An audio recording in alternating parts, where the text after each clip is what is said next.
네, 안녕하십니까. 삶의 팔레트를 계속해서 채워갈 글로벌 비즈니스 실습 프로그램 발표를 맡은 동아 팔레트입니다. 네, 발표는 국내와 해외 시장 분석을 시작으로 하여 동아 팔레트의 사업을 브랜드 커뮤니케이션 전략과 비즈니스 모델을 활용하여 소개한 후 해외 탐방 계획과 팀원 소개 순으로 진행되겠습니다. 저희 사업은 부산을 기점으로 하고 있습니다.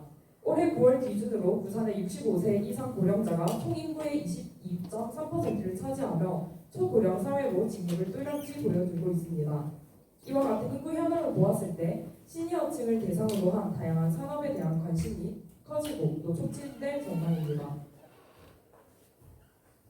보건복지부의 노인 실태조사에 따르면 시니어들이 가장 중요하게 생각하는 활동으로 취미와 여가 활동을 꼽았습니다. 하지만 여가 활동을 참여하고 있다고 말한 사람들 중 복수 선택으로 가장 많이 언급한 활동은 휴식이 52.7%로 가장 높았습니다.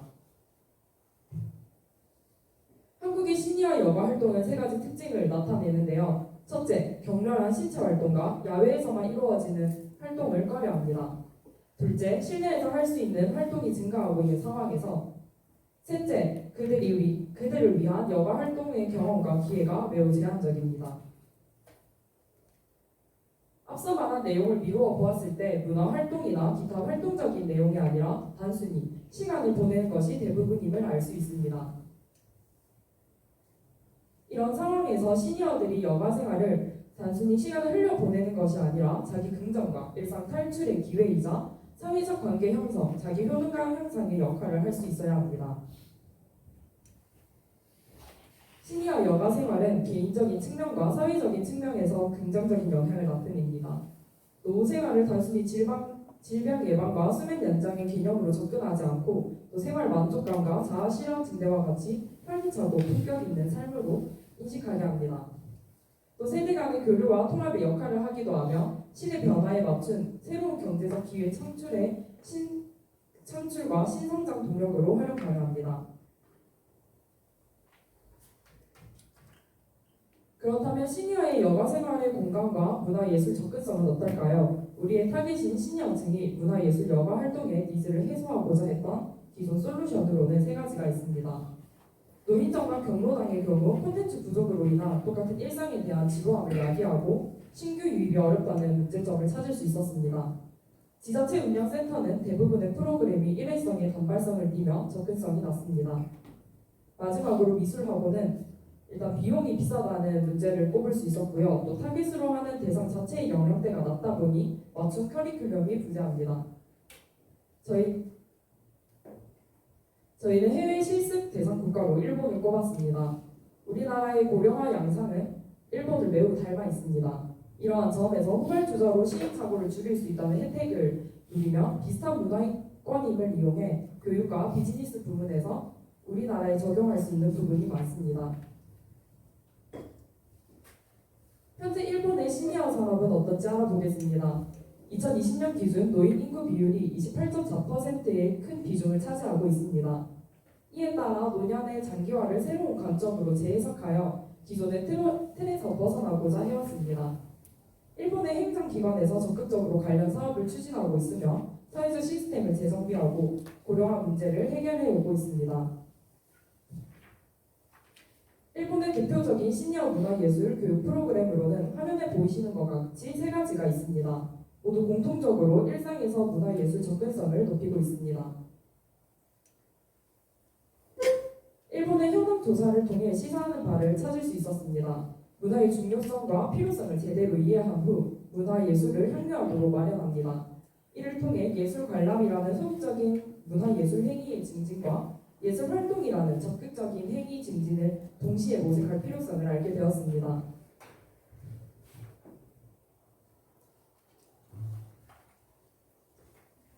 네, 저희의 브랜드 커뮤니케이션 전략은 다음과 같은 구조를 형성하고 있습니다.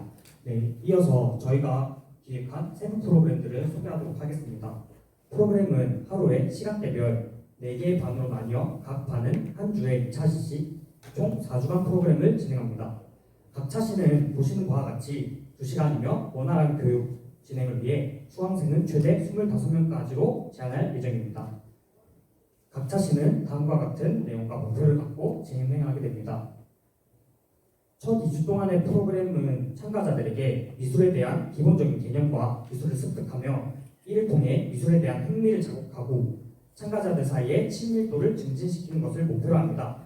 미술의 기초를 다지고 동시에 참가자들이 서로 상호작용할 수 있는 기회를 제공하고 커뮤니티성을 구축하여 학습 경험을 보다 유익하고 유쾌하게 만들어가는 것을 목표로 합니다. 3, 4주차에는 참가자들이 개인 작품을 완성할 수 있도록 프로그램이 진행되며 5주차부터 10주차까지는 이러한 개인 작품을 중심으로 미술활동을 이어갑니다. 마지막 8주차에는 참가자들의 완성 작품을 전시장에 전시하며 외부인들의 관람도 유도합니다. 이를 통해 전시가 저희 비즈니스의 자체적인 홍보 효과도 가져올 것으로 예상됩니다. 다음은 저희의 비즈니스 모델입니다. 저희의 비즈니스 모델의 수익 창출 방안은 두 가지 주요 부문으로 이루어져 있습니다.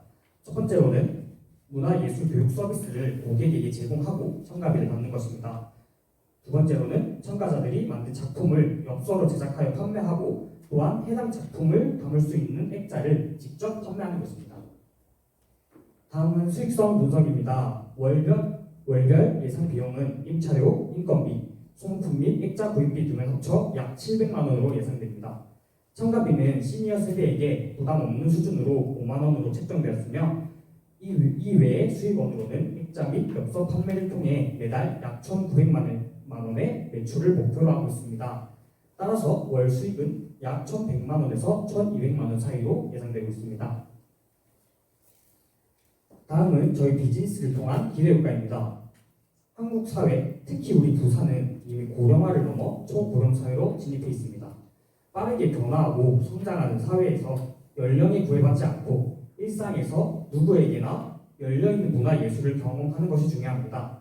특히 비교적 문화예술 향유의 기회가 부족한 노년의 삶이 풍성해질 수 있도록 양질의 문화예술 교육을 제공하며 문화 격차를 해소하고 공감과 소통을 이끌 수 있는 기회는 필수적입니다. 저희의 비즈니스를 통해 시니어 세대가 자아 존중감과 성취감을 향상시키고 자녀 세대와 유대감을 증진하여 소통할 수 있는 기회가 될 것입니다. 또한 문화예술을 통한 긍정적인 자극을 유도하고 스스로 창작한 미술 작품과 소통의 공간이 그들의 삶에 또 다른 활력과 위로가 될 것입니다.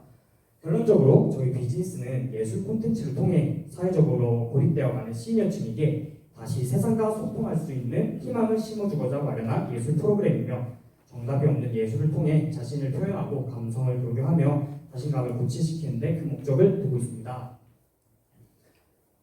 저희 일본 탐방 일정은 저희가 비즈니스 타겟으로 하는 영역에서 이미 시행되고 있는 프로그램들을 탐색하고 분석하는 데 초점을 맞추고 있습니다. 주요 관심사는 시니어층과 실버 산업 그리고 예술 분야에 대한 이해를 높이는 것입니다.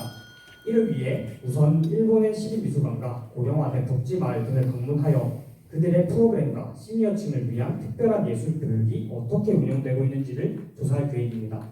동시에 노인 여가 활동 현황을 분석하고 현지 시민들과의 인터뷰를 통해 시니어층의 문화 활동 참여에 대한 인사이트를 얻고 이를 저희의 비즈니스 모델 발전에 활용하고자 합니다. 탐방 예산은 다음과 같이 운임의 대부분의 비용을 사용하고 초과 경비 기타 비용은 개인 사비로 지출할 예정입니다.